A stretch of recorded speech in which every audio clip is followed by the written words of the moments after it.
Monda division అభివృద్ధి లక్ష్యంగా west మారడిపల్లి అల్లాడి పెంటయ్య నగర్ మైసమ్మ దేవాలయం ప్రాంతంలో 36 లక్షల రూపాయలతో వేనున్న సిమెంట్ రహదారి పనులను కంటోన్మెంట్ ఎమ్మెల్యే గణేష్ జీహెచ్ఎంసీ అధికారులు కాంగ్రెస్ పార్టీ నాయకులతో కలిసి భూమి పూజ చేసి శిలాఫలకాన్ని ఆవిష్కరించి పనులను ప్రారంభించారు. అనంతరం ఎమ్మెల్యే మాట్లాడుతూ కంటోన్మెంట్ బోర్డు రాష్ట్ర ప్రభుత్వ మున్సిపల్ కార్పొరేషన్లో విలీనమైతే ఇదే మాదిరి అభివృద్ధి కంటోన్మెంట్ ప్రాంతంలో కూడా చేయొచ్చని అన్నారు. కంటోన్మెంట్ ప్రాంతం అభివృద్ధి చెందాలనే తాను ఇటీవల నిరాహార దీక్ష కూడా చేసి కేంద్ర ప్రభుత్వంపై ఒత్తిడి తెచ్చానని చెప్పారు. ప్రజలకు మెరుగైన మౌలిక వసతుల కల్పనకు ప్రాధాన్యత ఇస్తున్న ప్రభుత్వానికి ముఖ్యమంత్రి యనమల రేవంత్ రెడ్డికి ఎమ్మెల్యేకి ప్రత్యేక ధన్యవాదాలు తెలిపారు. ఈ పనుల ప్రారంభోత్సవంలో స్థానిక కార్పొరేటర్ దీపిక, జీహెచ్ఎంసీ అధికారులు, డిప్యూటీ కమిషనర్ ఠాకూనాయ్, deputy engineer Deepika, assistant engineer Varun Dev తదితరులు పాల్గొన్నారు.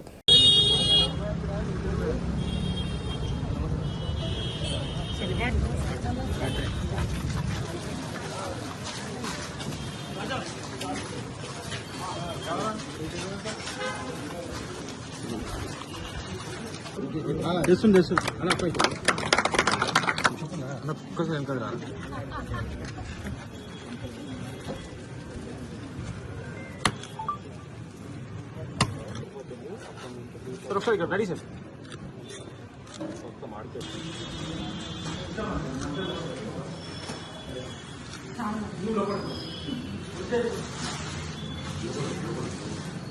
అన్నా లోపల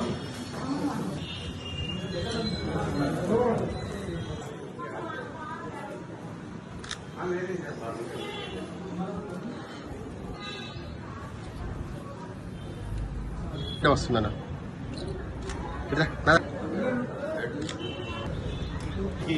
నమస్కారం.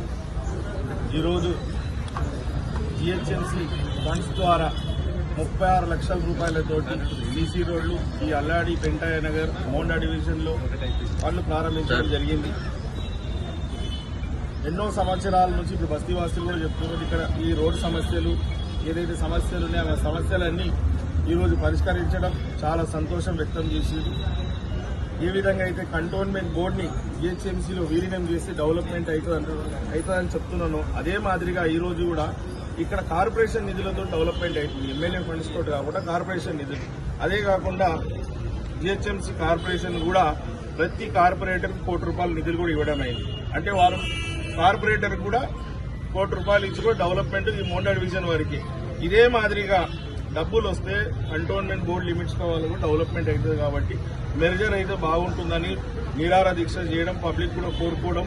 ఈ రోజు ఈ డెవలప్మెంట్ మన మోండా డివిజన్ లో చూస్తున్నాం. అంటే ₹1,00,00,000 డెవలప్మెంట్ అవుతుంది. 36 లక్షలు ఇవాళ కావచ్చు, నిన్న 10 లక్షలు కావచ్చు, ఇప్పుడు సుమారు ₹3 కోట్ల వరకు కూడా రెడీ ఉంది. తొందరగా పనులు ప్రారంభిస్తున్నవారు. ఈ విధంగా ఇన్ని కోట్ల రూపాయలు ఒక డివిజన్ కి వస్తే అదే మాదిరిగా కంటోన్మెంట్ బోర్డు మెర్జర్ అయితే కూడా అనేక నిధులు వస్తుంది. కాబట్టి చాలా సంవత్సరాల నుంచి ఎన్నో సమస్యలు, రోడ్ల సమస్యలు కావచ్చు, డ్రైనేజ్ సమస్యలు కావచ్చు, ఇతర ఏ సమస్యలైనా పరిష్కారం కావాలంటే నిధులు ఉంటేనే పని అయితే ఆ నిధులు కేటాయించినందుకు ఈరోజు డీసీ గారైన ఠాకూనాయక్ గారికి, ఎవరైతే సహకరించిన వారికి ప్రతి ఒక్కరికి ధన్యవాదాలు తెలుపుతూ, మరియు ఇంకొక శుభవార్త ఏంటంటే ఎన్నో సంవత్సరాల నుంచి మారడిపల్లి డబుల్ బెడ్రూమ్ హౌసెస్ కూడా పెండింగ్ ఉండే 1-2 రోజుల్లో దాన్ని కూడా క్లియర్ అయ్యి వారికి కూడా ఇవ్వడం జరుగుతుంది. నిన్ననే కార్పొరేటర్ గారితో మాట్లాడడం జరిగింది. ఎంఆర్ఓ నాకు ఒక లిస్ట్ తీసుకొస్తే కార్పొరేటర్ గారికి ఆ లిస్ట్ ఇవ్వమని చెప్పడం జరిగింది. అదే మాదిరిగా ఎంపీ గారు కూడా లిస్ట్ ఇచ్చి ట్రాన్స్పరెంట్ గా వాళ్ళందరూ అది చెక్ చేసుకున్నాక ఎవరు అరులు కాదో చెక్ చేసుకున్నాక ఇవ్వాలని కూడా చెప్పడం జరిగింది. ఇందాక కూడా కార్పొరేటర్ గారికి ఈమని కూడా ఎంఆర్ఓ గారు చెప్పాను. వారు వచ్చి కార్పొరేటర్ కి ఎంపీ గారు కూడా ఇస్తారు. కాబట్టి మారడిపల్లి డబుల్ బెడ్రూమ్ లో ఎలాంటి డౌట్ లేకుండా ట్రాన్స్పరెన్సీగా పబ్లిక్ ఎవరైతే నిజమైన అరులో వారికి దక్కాలి, ఎవరికి అన్యాయం జరగవద్దు.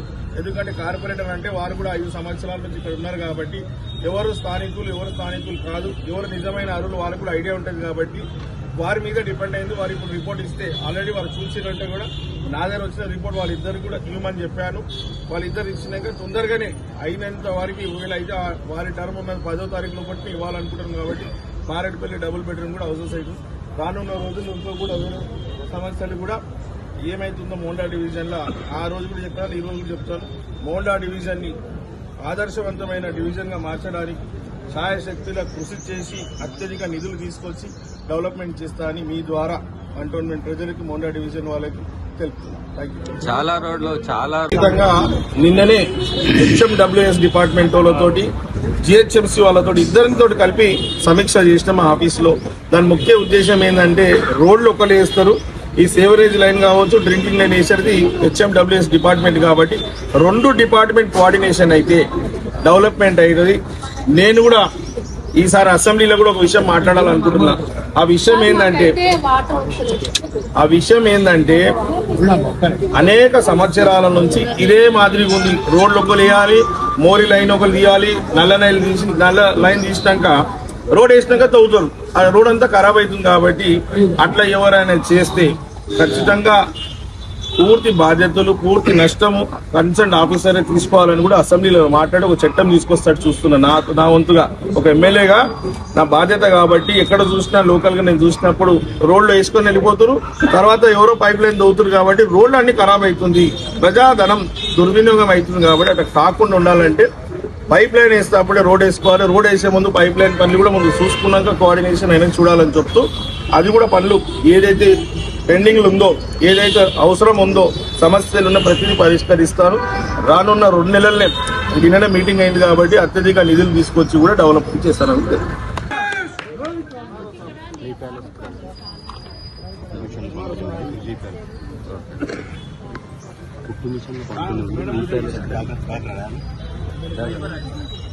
జగన్ కదా